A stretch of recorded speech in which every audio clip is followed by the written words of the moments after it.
ఒక ఫోటో తీసుకొని ఇదే యాంగిల్ అదే విజయవాడలో చూపి.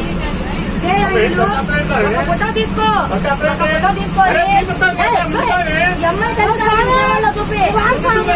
పోలీస్ స్టేషన్ చూపి. ఆంధ్రాలో ఏ పోలీస్ స్టేషన్ అయినా చూపి. నా బొమ్మ చూపి. నా బొమ్మ చూపి.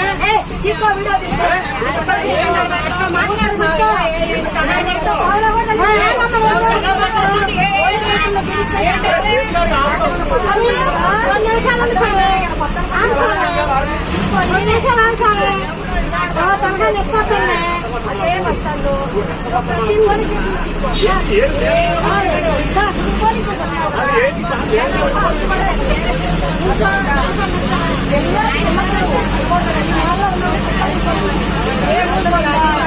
అర్థమైందా?